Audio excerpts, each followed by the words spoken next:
नमस्कार।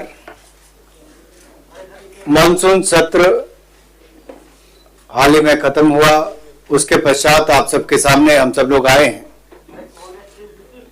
जहां देश की जनता इंतजार करती है कि उनसे जुड़े हुए विषयों को सदन में उठाया जाए। वहीं पर विपक्ष ने सड़क से संसद तक सिर्फ अराजकता अराजकता और अराजकता, ये विपक्ष का एकमात्र एजेंडा रहा। न जनता का हित, न टैक्स पेयर के पैसे की फिक्र और न ही संवैधानिक मूल्यों की गरिमा की फिक्र थी इनको। और जो घटा वो बहुत शर्मसार था, निंदनीय था। और एक घड़ियालू आंसू बहाने की बजाय इनको तो देश से माफी मांगनी चाहिए। इसको विस्तार में चर्चा करने के लिए संसदीय कार्य मंत्री आदरणीय प्रहलाद जोशी जी आपके पहले बात रखेंगे, माननीय पीयूष जी अपनी बात रखेंगे, हमारे नेता सदन राज्यसभा। लेकिन जिस तरह का काम करने का तरीका या काम में रुकावट बनने का काम विपक्ष ने किया है, उससे उनको देश से माफी मांगनी ही चाहिए। मैं माननीय प्रहलाद जोशी जी से निवेदन करता हूं कि आप सबको संबोधित करें। और राहुल गांधी जी स्टेटमेंट दिया है and he has told that all session murder of democracy। उन्होंने क्या क्या किया, उन पार्टी ने क्या किया, लोकसभा में राज्यसभा में कैसे उनका व्यवहार था, ये सब देश देख रही है।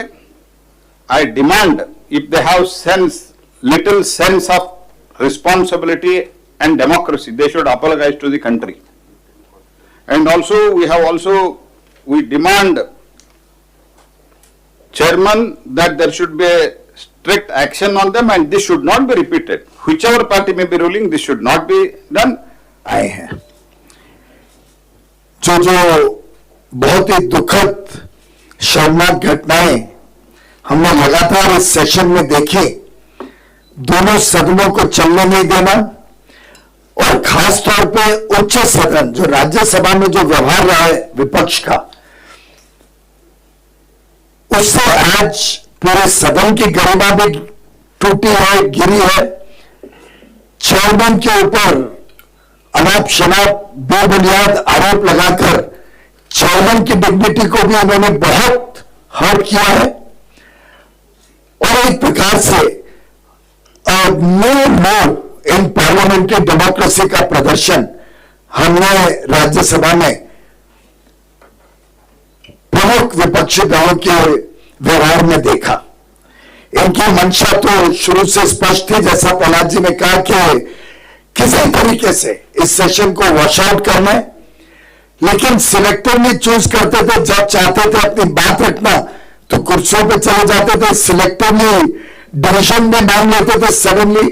यह अलग बात है कि सडन डिवीजन मांगने पे भी उनका पर्दाफाश हो गया और बड़े ओवरवेलमिंग मेजोरिटी से सबके समक्ष आ गया कि पूरी मेजोरिटी चाहती है कि हाउस चले, पूरी मेजोरिटी सरकार के पक्ष में है, पूरी मेजोरिटी चाहती है कि डिबेट हो, डिस्कशन हो, कार्रवाई सुचारू रूप से चले। लेकिन विपक्ष इस बात को हजमा नहीं पाया कि उनके बात से देश पूरी तरीके से उनसे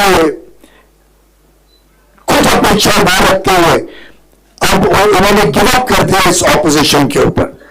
प्रहलाद जी ने सही कहा, एक के बाद एक व्यवहार देखिए।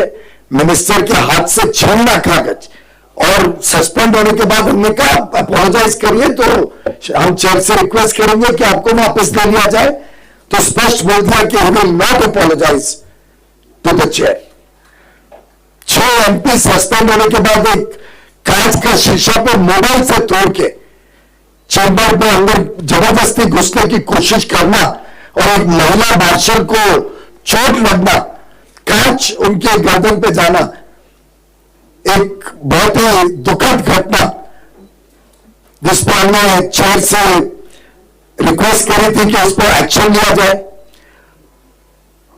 और तो और 9 तारीख को जो भव्य प्रदर्शन उन्होंने टेबल पे मैच किए और एक तो इतना बड़ा रूल बुक मोटा के ऊपर फेंका गया कि अगर उस समय चेयर पे कोई बैठा होता या सेक्रेटरी जनरल नीचे बैठे तो उनको लगता तो घायल नहीं होते। बहुत बुरे तरीके से कातलाना हमला किया गया चेयर और सेक्रेटरी जनरल पे, और उसके ऊपर भी हमारा अनुरोध था, अभी चेयरमैन साहब को मिल के आए कि सख्त से सख्त कार्रवाई करनी चाहिए। एक कहावत है कि चोरी और सीनाजोरी, जो पार्लियामेंट में प्रदूषण फैलाया, उसके बाद सड़क पर प्रदर्शन, और उसमें भी ये कहना कि हम 100 बार इस तरह की हरकत करेंगे। तो इसीलिए जो पीयूष जी ने अभी कहा है कि हम ऐसी कार्रवाई चाहते हैं कि इस तरह के संसद की मर्यादा को भंग करने की कोशिश करने से पहले 100 बार व्यक्ति सोचे। और सर एक पीयूष, उनका तो फुटेज सामने आ गया है, वो तो बल्कि उसका उल्टा है, वो तो खुद मार्शल के साथ हाथापाई कर रही है, और जो महिला मार्शल है उसके साथ बाकी सांसद कैसे किस प्रकार से व्यवहार कर रहे हैं। एक संसदीय आचरण और परंपरा में जो वो कह रहे हैं वो तो वही फुटेज दिख रहा है जिसको वो कह रहे हैं, और कौन सा फुटेज उनको देखना है। तो ये सबसे पहली बात ये है कि एक महिला मार्शल के साथ जो केवल अपनी ड्यूटी करने आई है, जो ड्यूटी के लिए संसद में उपस्थित है, पहली बात तो उसके लिए वेल में क्यों गए, और दूसरी बात उसके साथ इस प्रकार का व्यवहार क्यों किया। क्या किसी भी सांसद को यह आचरण शोभा देता है? क्या ये आचरण शोभा देता है? जो अनुराग जी कह रहे थे, टेबल बैठने के लिए होती है, पढ़ने के लिए होती है, खड़े होने के लिए नहीं होती। डांस करने के लिए कहाँ पे टेबल पर खड़े होने के लिए है? कौन सी दुनिया में, कहाँ, कौन से एटिकेट में लिखा है कि टेबल पे खड़ा हुआ जाता है? किताबें हमेशा ज्ञान लेने के लिए होती है, चेयर पे फेंकने के लिए नहीं होती है। ये कहाँ लिखा है कि संसद के कानून और पेपर पढ़ करके लोगों के हितों की बात करने के लिए होते, फाड़ के फेंकने के लिए नहीं होते। आप आचरण एक के बाद एक देखिए संसद में, ये सारे आचरण कैसे हैं, इसका जवाब कौन देगा? और सबसे बड़ी बात है, जब वो चाहते थे उन्होंने कहा हम डिवीजन करवाएंगे, उन्होंने डिवीजन करवाया। जब वो चाहते थे उन्होंने भाषण दिया। लेकिन जब जनता के हित की बात आती, जब जनता के बिल बनाने की बात आती, जब जनता के लिए कानून बनाने की बात आती, तो वो फिर हंगामा करने लग जाते। तो विपक्ष का ये जो आचरण है, और ये जो आचरण उग्र से अति उग्र होता चला गया, लोकतंत्र में कहीं हिंसा का स्थान नहीं है। संसद विचारों के आदान प्रदान करने के लिए, हाथापाई करने के लिए नहीं है। और हाथापाई भी कभी भी किसी सांसद को कर्मचारी के साथ नहीं करनी चाहिए जो अपनी ड्यूटी पे केवल काम करने आया है। पीयूष जी